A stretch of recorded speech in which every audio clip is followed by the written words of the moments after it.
to Telephone English. This is lesson 8, and today we have a very important and sometimes quite painful topic that I would like to talk to you about. Now, we have discussed some of the most common scenarios of a phone conversation. However, I think the time has arrived now to discuss the one that we all fear the most, which is dealing with problems. Okay? Dealing with problems during a phone call. Now, unfortunately, it can happen that sometimes for various reasons, you might have some problems during a phone call that do not allow you to proceed with the phone call in a correct way.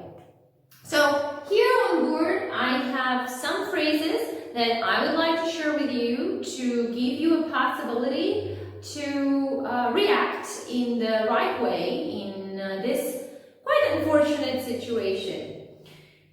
Well, why is it so unfortunate? Because I think that when speaking on the phone, especially if you are speaking to a foreign person and you have to do it in English, the level of anxiety is already high enough.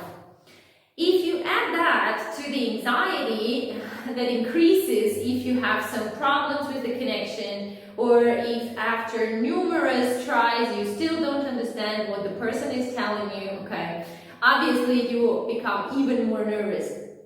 So I hope that these phrases will help you, first of all, feel a bit more confident, because you know that you are able to react to whatever situation presents. And obviously, that they could help you communicate in a better way with the person, even if the communication is not perfect. Okay, so in case you are dealing with technical problems, okay, during your phone call, these are the these are the phrases that you can use, okay? So you could say, for example, sorry for interrupting, but it's a bad line. Or you can say you are breaking up when the voice of the person comes and goes, you know. It happens sometimes when you drive through the tunnels that you lose the bits and pieces of the conversation. So you could say you are breaking up, okay? Or in case of the informal conversation where you are a bit more relaxed, you can say, hey, the reception is really bad, or you can say, I can't hear you very well, okay? Or in some cases, the person who is calling might be speaking at a very low voice, okay? So in this case, you could say, could you speak up? Or in other cases, the person tends to speak very fast, and you could say, sorry, could you speak slowly, please? Or could you please slow down? Okay? I know that, from my personal experience, many of my students have told me that they don't feel very comfortable about telling the person to slow down or to repeat too many times, because this only shows that their English is not very good. In some cases, it could be true, but in other cases, you might really need it. So don't feel uncomfortable about asking the person to slow down, or about asking the person to speak up a little bit. Trust me, nobody is judging you. The reason usually why they're calling is because they need to tell you something important. So don't worry about interrupting and asking the person to speak up or to slow down, because this way it will be easier for you to understand. Or in other cases, it's not your English that is at fault, but the connection might be really bad. So one way or another, feel free to try and make the phone call as comfortable for you as possible. Right. In case we are at a dead end, okay, we tried the person to repeat many times, the connection has not improved, or you simply do not understand what the person is telling you, okay, you can provide them with alternatives, right?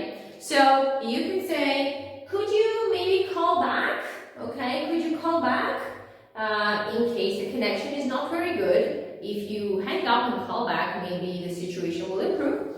Or something that I find always very useful, okay, but this goes for any kind of phone conversation, but especially in this case, you could say, sorry, it's a bad line, you're breaking up, I can't understand anything, could you please send me an email?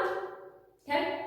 Now, I use this as a solution with some of my students, especially those that don't speak English very well and receive frequent phone calls from their foreign suppliers, clients, customers, so on and so forth. I always tell them to ask for the email, okay, at the end. So you could, in this case, we are using, could you send me an email because I'm having some issues and I cannot understand. But also, in general, when you finish a conversation, you could say, let me send you an email with the points we discussed, okay? So this way, you have like a guarantee that you have the possibility to double check your understanding of the phone call, and this is very, very useful.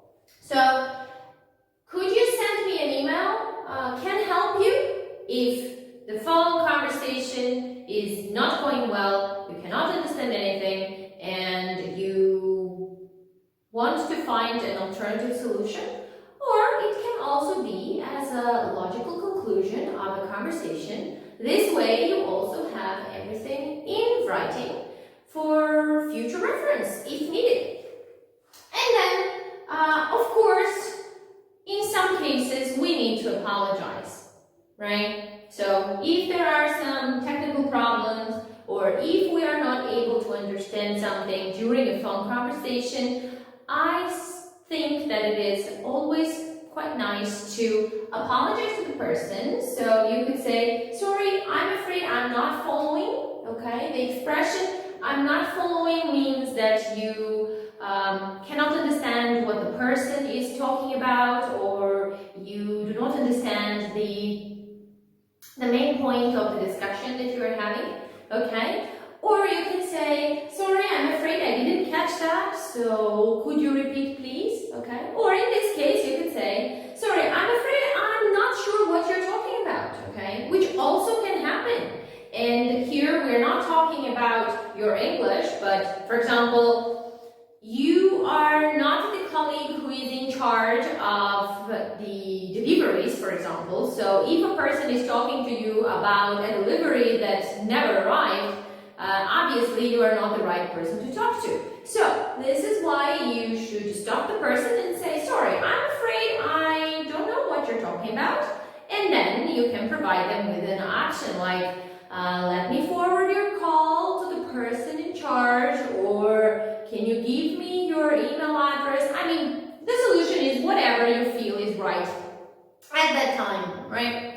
Okay, now let's look at the informal way of saying all the phrases that we saw. So here we have, so the reception is bad, as I mentioned. So if you have some technical problems, you can say, listen, the reception is bad, I can't hear a thing, okay?